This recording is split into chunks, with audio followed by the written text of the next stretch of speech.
The terrifying story of the cannibal island. I'm not sure if this happened in the 1920s or 30s, but there was an explorer that went to an island.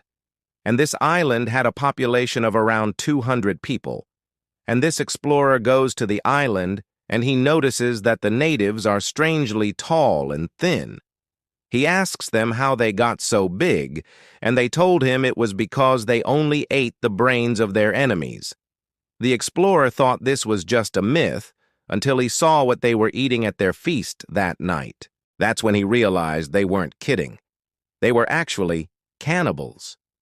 And then the next day after he arrived, they wanted to sacrifice him to their gods. They tied him up with vines and dragged him into the jungle. So he tried to escape, but they caught him and took him back to the village. Then they all gathered around in a circle, stripped him naked, and started throwing sticks and stones at him. This caused him to pass out.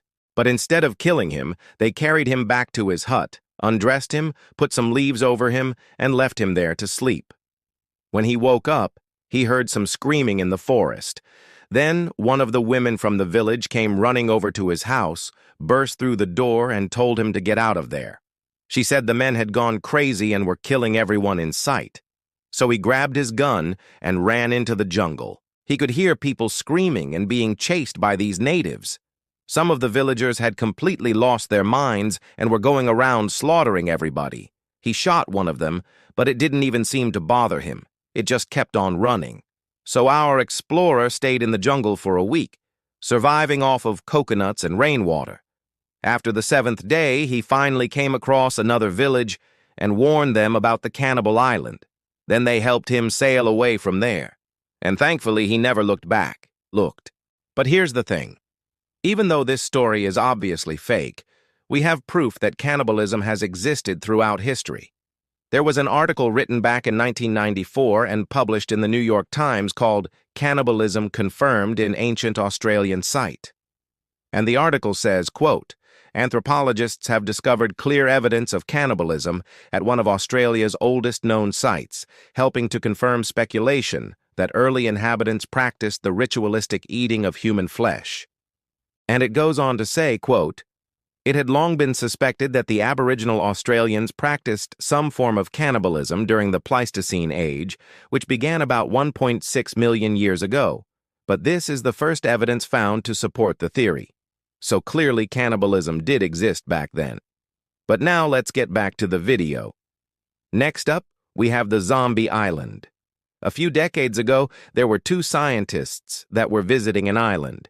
And while they were exploring the island, they met an old native man. And this man told them stories of how the island used to be full of life, full of trees and vegetation and animals. But now the island has become a desert, and he blames it on the evil spirits that live on the island. Our 2 scientists didn't believe him at first, but they soon realized that this old man wasn't lying.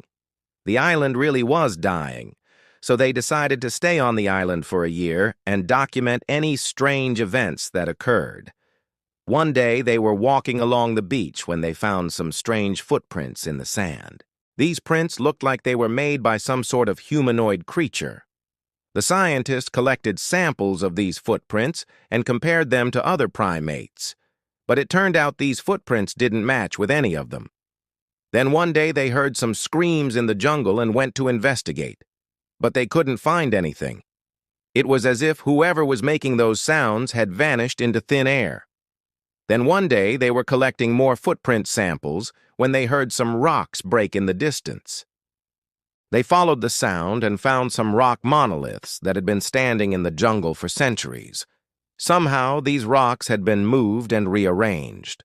While this was happening, the scientists continued to document every single event that occurred on the island. They collected samples of rocks that had been moved, recorded the screams in the jungle, collected samples of footprints, and so on. They did this for months until one day they had gathered enough evidence to prove that the island really was inhabited by some sort of evil spirits. When they returned home, they published their findings, and the world laughed at them. Everyone thought they were crazy, and now I understand why. There's no way that some evil spirits were living on that island and moving rocks around. But the thing is, we have proof that something unusual was going on there. A few years later, a new group of scientists visited the island to see if they could find any evidence of paranormal activity.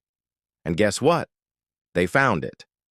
Dr. David Dienst, who led the investigation, said, quote, "We found disturbed ground patterns which showed evidence of movement, pits and holes, and altered microtopography in various parts of the island.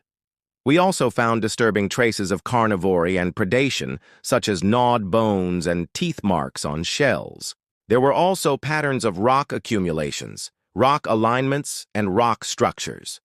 So yeah, whatever was living on that island had moved rocks around, and apparently it still hasn't stopped. Moving on, we have the island that eats men. There's an uninhabited island out there somewhere that has a dark secret. Many years ago, a ship was sailing through the ocean when suddenly the crew noticed a small boat on the horizon. They waved at the crew of the small boat, but they didn't respond. So our crew decided to approach the boat and see if everything was okay, but before they could get any closer, they were attacked by spears. The crew fought back against their attackers, but it was no use. They were overwhelmed and taken off of their ship and brought on to the shore of the island. On the island, the natives performed rituals around fire and then sacrificed the crew members. They cut open their chests and ripped out their hearts and lungs. Then they chopped their bodies into pieces and threw them into the sea. The next morning, the captain of the ship was still alive, but he was the only one. He managed to make it back to his ship and sail away from the island. But this story doesn't end there. A few days later, he started feeling sick and developed a high fever. For weeks, he suffered from pain and agony until one day he died. His body was autopsied and the doctor found parasites inside of him. These parasites were the same kind that the natives from the island would consume. Somehow, these parasites had gotten inside of him and killed him. This is just one of many attacks from this mysterious island. Over the years, there have been several reports of ships getting attacked by spears, but nobody knows who's behind it. Now, speaking of islands that eat people, I have to tell you guys about the island that's been growing larger each year. There's an island located near the Bahamas that was first discovered by Christopher Columbus back in 1492. The locals call this island Los Ibos de la Muerte, which translates to the Eaters of the Dead. The reason why it has this name is because hundreds of people have disappeared on this island. In 1964, aerial photographs of the island revealed that it had a circumference of 7 miles. But today, the island's circumference is nearly 10 miles. Every year, the island seems to grow larger and larger, and the number of missing persons increases as well. Some believe that the island is growing because it feeds on the corpses of those who have drowned nearby. Thank you for watching. I hope you enjoyed this video, and if you liked it, make sure to leave a big thumbs up. Also, if you want to see more videos like these, just click the link right there on the screen. And finally, if you haven't already, then what are you waiting for? Click the subscribe button and become part of the family.